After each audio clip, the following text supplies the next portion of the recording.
Okay, so one of the objects that can be harvested in Don't Starve is rocks. You can mine rocks. And when you mine the rock, what happens is the image changes a few times as you're clicking on it and you're mining it. So basically, that's what we're going to look at in this lesson. Just like last time, even though I'm using the same environment, none of this will really come into play with the this particular functionality. So don't worry about if you haven't watched the other tutorials, you don't have to. The only thing that is kind of being used here is the ground, and like I mentioned before, that's just game object, 3D object, cube, and then you just scale it so it's wider, not very tall and deeper. In fact, I think I'm going to make that even wider because right now it's 15. Let's make it 30 so if we can, whoops, 30, not 3015, because I kind of want the sides to disappear. That's better.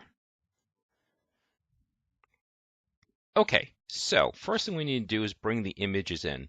So once again, we go to our external folder and we drag and drop the images in. Just like last time, as I said, they are textures by default. So you want to highlight them, come up here to texture in the inspector and change it to Sprite and do apply. So now they're going to be just like Abigail and the fire. They're going to be 2D images as opposed to an object that gets wrapped around as a texture. So basically what we're going to do is, since we don't have a character to actually move and navigate, we're going to take a few liberties. What we're going to do is we're going to have the rock appear, and then you just have to click on it a couple times with the mouse. So you can tweak the functionality for your game. This just gives you the idea of how it works. So let's go to Game Object menu, go to Create Empty, and we'll call this Rock. For rock, we're going to add in the inspector. Going to go to rendering, and we're going to go to sprite renderer. Now what we're going to do is we are going to create several variables. Each variable will store each image of the rock, and then we will use some simple code that says which image should be displayed, because the more you click on it, the more broken down it should be. Now we're going to take the first one and we'll put it right there on Sprite so we can see where it is. See how it looks for size and that kind of thing. All right, so let's move this forward in front of the fire and off to the side. That's fine. How high up is that? Not very. Again, it's just the way that it's drawn. Since there's no shadows, it makes it look like it's closer to the ground. Higher from the ground, whereas this that has a shadow looks much closer to the ground. So it's an optical illusion. Because there's no shadow, it makes it look like it's higher. Okay, so first, that rock needs to be able to be clickable. Well, for a 2D object to be clickable, you click on Add Component. You go to Physics 2D, and we go to Polygon Collider. This makes a nice pattern right around the edge. So whereas a square or circular collider would have space that you could click on without actually clicking on the image, this is more form-fitting to the image. So if you zoom in a bit, you can see the line pretty much mirrors the border. Okay, so it has a collider. We're going to set that to a trigger. So if it's a 2D collider, you need the trigger. If it's a 3D collider, then you could click on it even without the trigger. So let's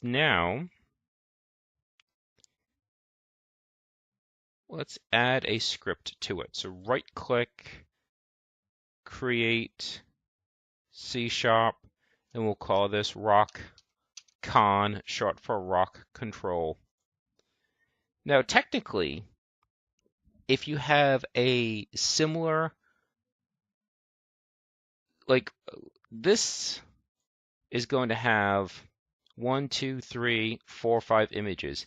If everything you harvest has 5 images, you could actually probably use the same script for every single object that has that harvest functionality where the image is changing per click. But for this, we're just going to, like, the reason why I say that is because we called it RockCon. You could actually maybe call it harvest script or something like that, because technically the functionality would adjust per object, but we'll keep it like this. We're keeping it simple for this set of tutorials. All right, so we have our script. We'll take RockCon and put it onto our rock, and then let's go ahead and open that up.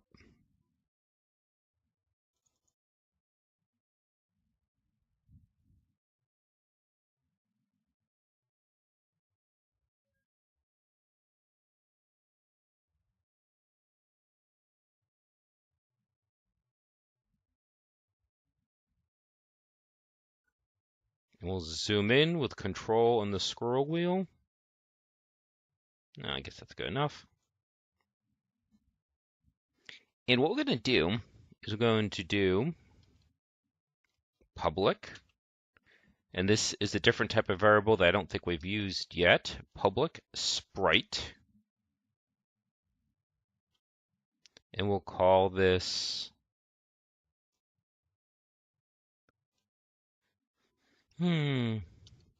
stage 2. Because by default, it's showing the first image. By default, it's showing stage 1. So if it seems that I'm naming it weird, that's why. So stage 2, public Sprite, stage 3, public Sprite. Wow, that was really terrible.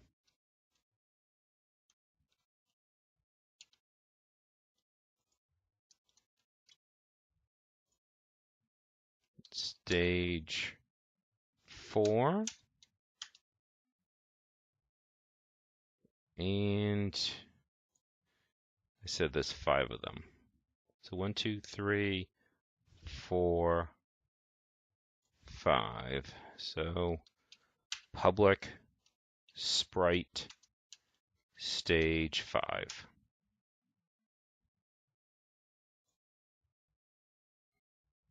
Now if we go back to our rock object, you'll see that it now has those variables, and now it's just a matter of dragging and dropping. So that's stage 1. So this will be stage 2. This will be stage 3. This will be stage 4. And this will be stage 5. Now we need a variable that tracks that. So public, and this will be an integer because we're just changing the number, public integer, and we'll call this current stage, and it starts off, we said, at stage 1. This way we'll have the numbering of this match the numbering of this. So outside of start, outside of update,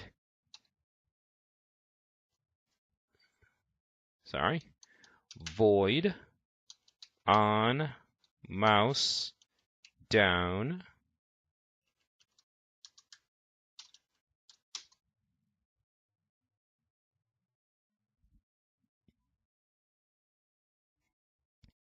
and what we'll do is when the mouse is pressed down, we'll have this change, and then we'll have this change based on this.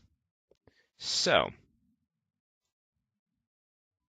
what we'll do is we'll just say current stage plus equals 1. And we've mentioned this before. This means whatever this variable is equal to, add 1 to it.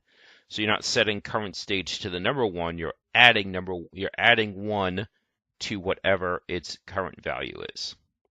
And in the update section, which happens every single frame, we're now going to check for current stage. So if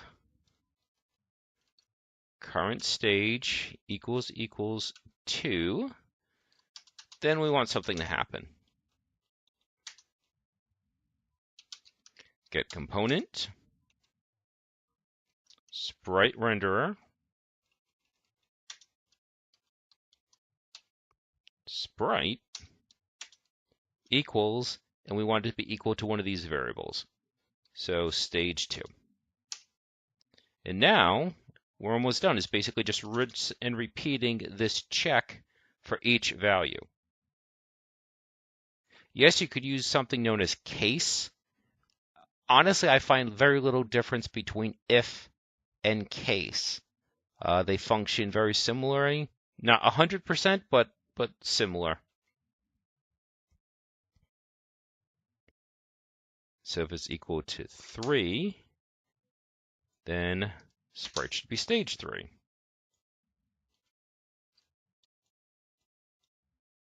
If equal to 4, stage 4. And if it's equal to 5, stage 5. Now, after stage 5, it should break and disappear.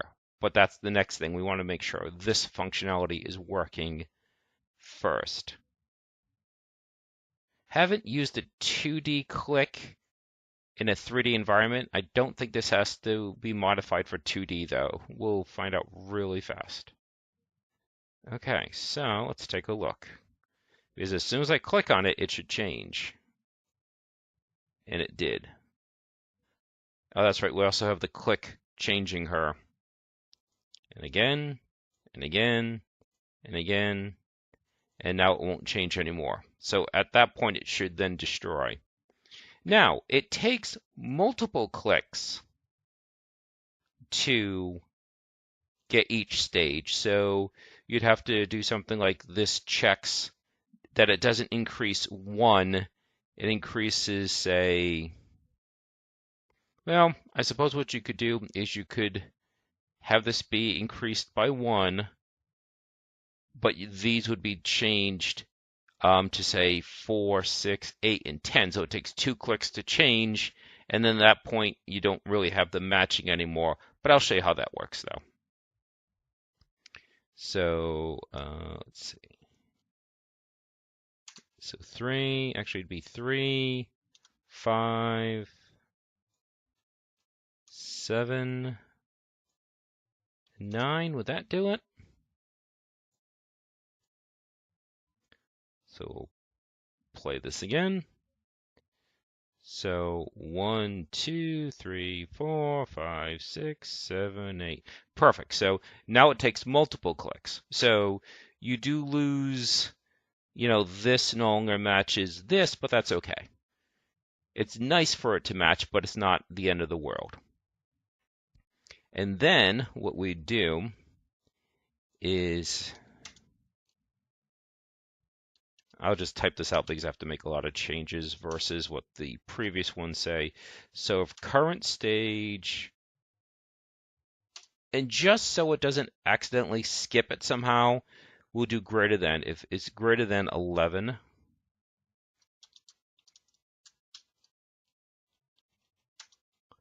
then destroy. Oops. Destroy game object. And again, destroy game object destroys the object that the script is attached to. The script is attached to the rock. So let's do this again.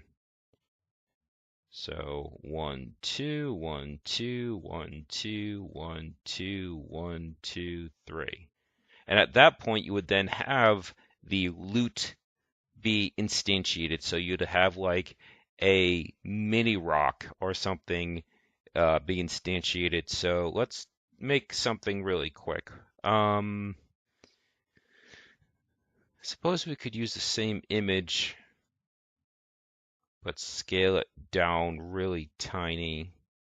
So, let's just create a 3D object cube, and this will scale down, so like 0.3, 0.3, 0.3. We'll give it kind of like a yellow gold color. So right click, create material, and we'll call this gold matte. So gold matte will come up here. Oops, sorry. Clicked on ground, gold matte, and we'll give it like a yellow color.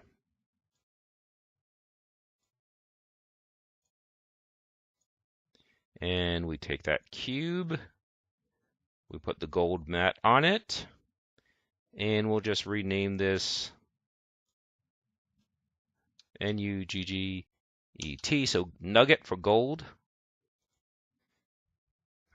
And we'll take that gold nugget and we'll put it into the asset area, so it's now a prefab. Delete it. And now we just need to instantiate it. So the rock needs to be aware of the nugget.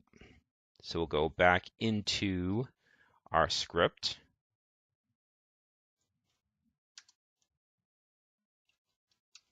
Public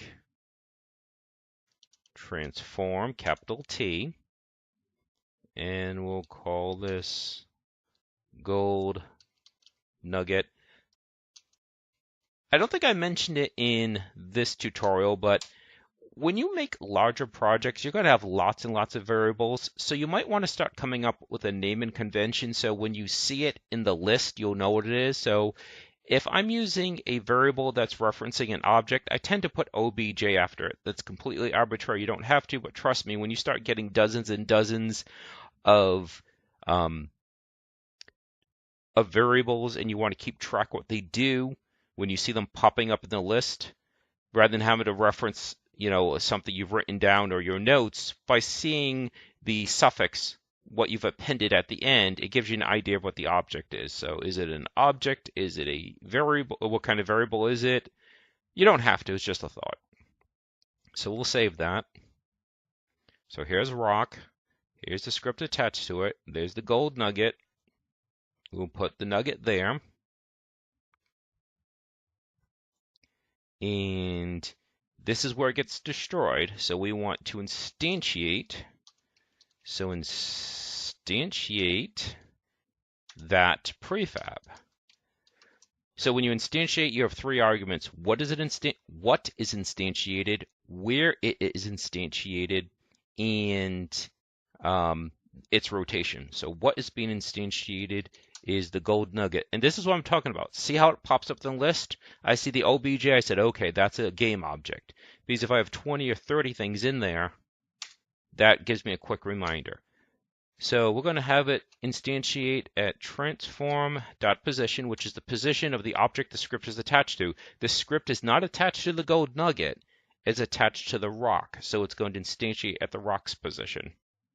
And then the rotation will use the gold nugget's own rotation. Now it's going to be kind of floating above the ground, and there's a few ways around that. I believe that should do it. So click, click, click, click, click, click, click, click. Bingo. Perfect. So a few things you can do. Since this is using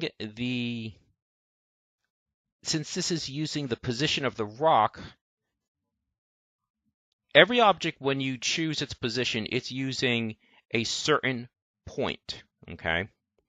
So what it's using is a control point or a pivot point. And so what you can do is you can move where that pivot point is. So if we go to the source image, see how the pivot says center? Let's move that to bottom. Apply. See how it just moved up? Because we moved the bottom down. So bottom. Actually, I could have highlighted them and changed it all at once, I believe. Bottom.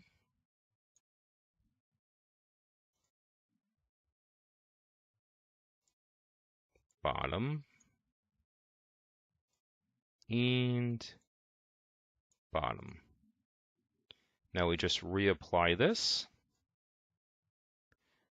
Now, because this moved, okay, it kind of broke the polygon collider, but it's really easy. You can just remove component, add component, physics 2D, polygon collider, and you're all set.